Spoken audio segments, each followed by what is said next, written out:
ವ್ಯಕ್ತಿ ಯಾರು ಗೊತ್ತಾ? ಡಾಕ್ಟರ್ ಶಿವರಂಜನಿ ಸಂತೋಷ್ ಅಂತ. ನಮ್ಮ ದೇಶದಲ್ಲಿ ಈ ಫೇಕ್ ORS ಬ್ರ್ಯಾಂಡ್ಸ್ ಏನಿದೆಯಲ್ಲ ಅದ್ರ ಮೇಲ್ಗಡೆ ಧ್ವನಿ ಎತ್ತಿ ಜನರಿಗೆ ಅವೇರ್ನೆಸ್ ಮೂಡಿಸಿದವರು. ಇವರ ಈ ಹೋರಾಟಕ್ಕೆ 8 ವರ್ಷಗಳ ಆದ್ಮೇಲೆ FSSAI ಇಮಿಡಿಯೇಟ್ ಎಫೆಕ್ಟ್ ಆಗಿ ಈ ಫಾರ್ಮಾಸ್ಯೂಟಿಕಲ್ಸ್ ಅಲ್ಲಿ ಬೇರೆ ಜಾಗದಲ್ಲಿ ಈ fake ORS cells WHO recommended ಬಿಟ್ಟು ಯಾವ್ದಾದಲ್ಲ ಶುಗರಿ ಸಿರಪ್ ಇದೆಯಲ್ಲ ಇದನ್ನ ಮಾರಬಾರ್ದು ಇಮಿಡಿಯೇಟ್ ಎಫೆಕ್ಟ್ ಇಂದ ಅಂತ ಹೇಳಿ ಒಂದು ನೋಟಿಸ್ ಕೊಡ್ತಾರೆ.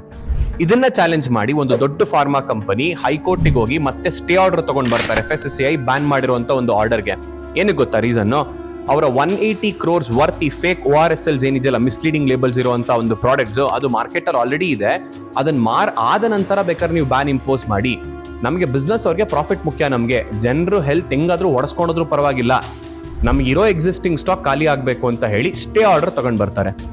ಒಂದ್ ಕಡೆ ನಮ್ಮ ಜುಡಿಷಿಯರಿ ಸಿಸ್ಟಮ್ ಮೇಲ್ಗಡೆನೂ ಅವಾಗವಾಗ ಡೌಟ್ ಆಗುತ್ತೆ. So health of the citizens ಗಿಂತ ಬಿಸ್ನೆಸ್ 180 crores ವರ್ತ್ ಸ್ಟಾಕ್ ಮುಖ್ಯ ಆಗುತ್ತೆ.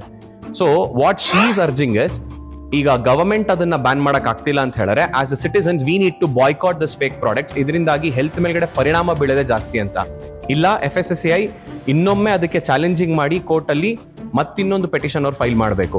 ಸೊ ಈ ಒಂದು ಮೆಸೇಜ್ ನ ಆದಷ್ಟು ತುಂಬಾ ಜನಕ್ಕೆ ಶೇರ್ ಮಾಡಿ. ಈ ಫೇಕ್ ORS ಸೆಲ್ಸ್ ಏನಿದೆಯಲ್ಲ ಅದನ್ನ ಕೊಂಡ್ಕೊಳ್ಬೇಡಿ. ಇನ್ ಕೇಸ್ ನಿಮ್ಗೆ ಅದನ್ನ ಮಾಡೋದಕ್ಕಾಗಿದ್ರು ಆಗಿಲ್ಲ ಅಂತ ಹೇಳಿದ್ರೆ ಈ ಒಂದು ಇನ್ಫಾರ್ಮೇಶನ್ ನ ವಾಟ್ಸ್ಆಪ್ ಗ್ರೂಪ್ಸ್ ಅಥವಾ ನಿಮ್ಗೆ ಯಾವ್ದೆಲ್ಲ ಇದೆಯಲ್ಲ ಶೇರ್ ಮಾಡಿ, ಜನರಿಗೆ ಅರಿವು ಮೂಡಿಸಿ. ಈ ತರ ಫೇಕ್ ORS ಬ್ರ್ಯಾಂಡ್ಸ್ ಬಗ್ಗೆ ಇವತ್ತು ನಾವು ಧ್ವನಿ ಎತ್ತಿಲ್ಲ ಅಂದ್ರೆ ನಾಳೆ ಇದೇ ತರ 1,000 ಫೇಕ್ ಪ್ರಾಡಕ್ಟ್ಸ್ ಬರುತ್ತೆ. ಅದ್ರ ಮೇಲ್ಗಡೆ ಧ್ವನಿ ಎತ್ತೋರು ಕೂಡ ಧ್ವನಿ ಎತ್ತದಿರಂಗಾಗತ್ತೆ.